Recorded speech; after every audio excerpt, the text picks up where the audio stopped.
With profound, humble gratitude and love to all venerated enlightened masters, we bow to the Almighty in soulful gratefulness for gifting us with their holy, blessed presence. May all beings be awakened by their divine grace. Part 3 of 4.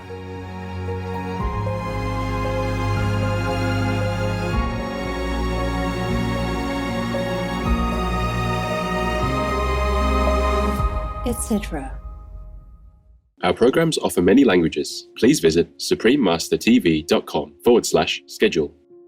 We are to dignify to each other the daily needs and offices of man's life and embellish it by courage, wisdom, and unity. Please continue watching for the insightful writings of American philosopher Ralph Waldo Emerson, vegetarian.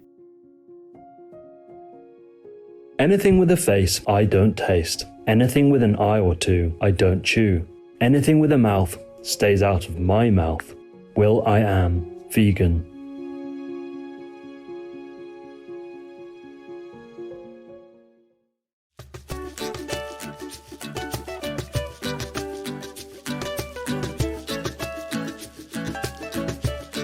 Gracious viewers, I'm Benita.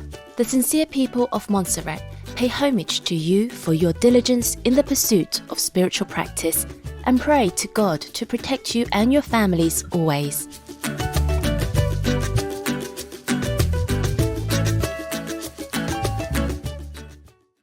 Welcome to our program, excerpt from the essay Friendship by Ralph Waldo Emerson, vegetarian, part 1 of 2 on words of wisdom. Ralph Waldo Emerson was a renowned 19th century American essayist, philosopher, lecturer, poet, and a leader of the transcendental philosophical movement. His literature influenced many celebrated writers, including Henry David Thoreau and Walt Whitman.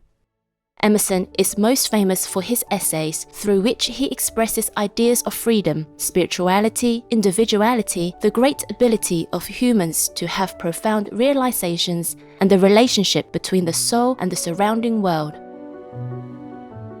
Ralph Waldo Emerson traveled widely, giving lectures, and became well known for his publications, essays, and nature. Today, we will read a selection from Ralph Waldo Emerson's essay, first series, Essay 6, entitled Friendship, in which the philosopher talks about the ideal form of human interaction. Both friends in a relationship should have mutual admiration and respect. Friendship. Friendship, like the immortality of the soul, is too good to be believed. The lover, beholding his maiden, half knows that she is not verily that which he worships, and in the golden hour of friendship, we are surprised with shades of suspicion and unbelief. There are 2 elements that go to the composition of friendship, each so sovereign that I can detect no superiority in either, no reason why either should be first named. One is truth. A friend is a person with whom I may be sincere. Before him, I may think aloud.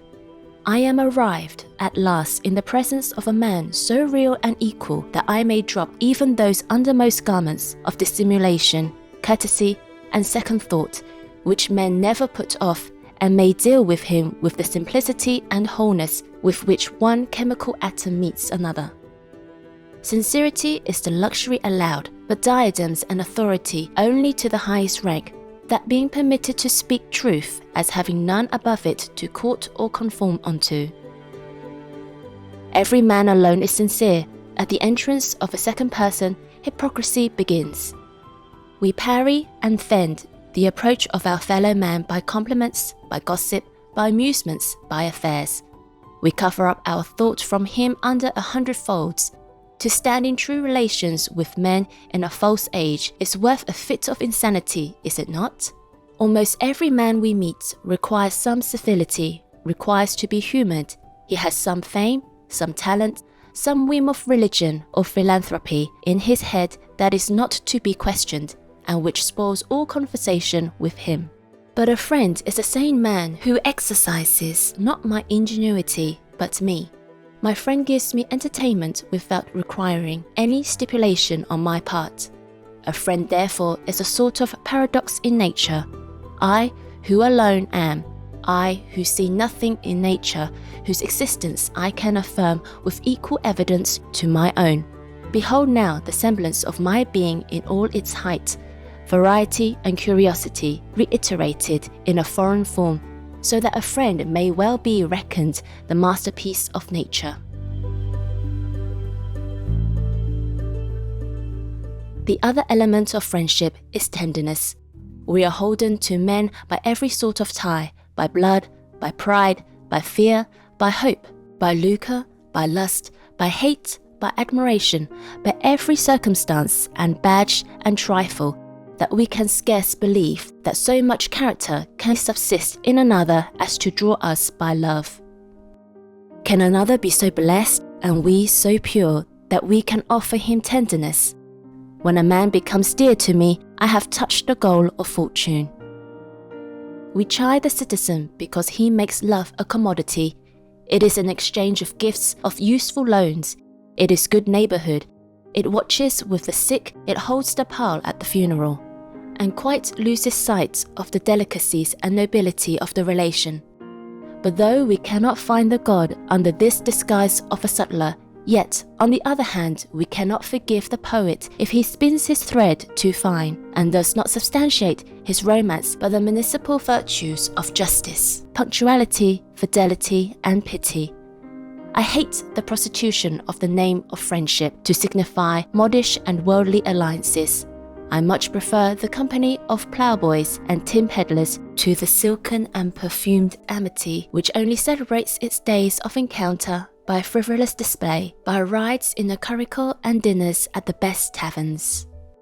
The end of friendship is a commerce the most strict and homely that can be joined, more strict than any of which we have experienced. It is for aid and comfort through all the relations and passages of life and death. It is fit for serene days and graceful gifts and country rambles, but also for rough roads and hard fare, shipwreck, poverty, and persecution. It keeps company with the sallies of the wit and the trances of religion.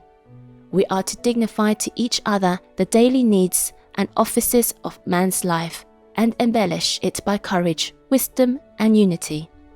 It should never fall into something usual and settled, but should be alert and inventive, and add rhyme and reason to what was drudgery.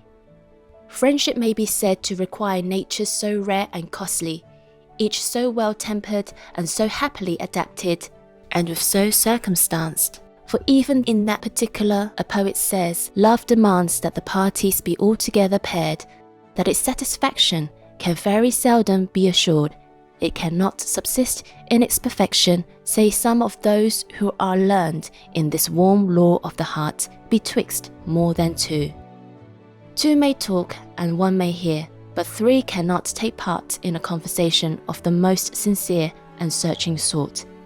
In good company, there is never such discourse between two across the table as takes place when you leave them alone. In good company, the individuals at once merge their egotism into a social soul exactly coextensive with the several consciousnesses there present. No partialities of friend to friend, no fondnesses of brother to sister, of wife to husband, are there pertinent, but quite otherwise. Only he may then speak who can sail on the common thought of the party, and not poorly limited to his own.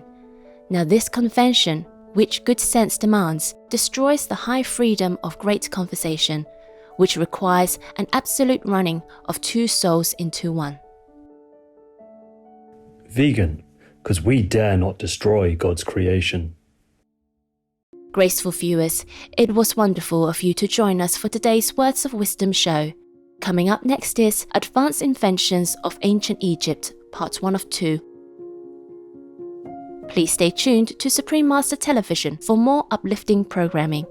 May God's divine blessings and love accompany you and your families always. Our programs offer many languages. Please visit suprememastertv.com/schedule and suprememastertv.com/WOW. Nos programmes offrent plusieurs langues. Veuillez visiter suprememastertv.com/schedule et suprememastertv.com/WOW. Nuestros programas ofrecen varios idiomas. Visiten suprememastertv.com/schedule y suprememastertv.com/WOW. हमारे कार्यक्रम पेश किए जाते कई भाषाओं में कृपया देखें suprememastertv.com/schedule और suprememastertv.com/WOW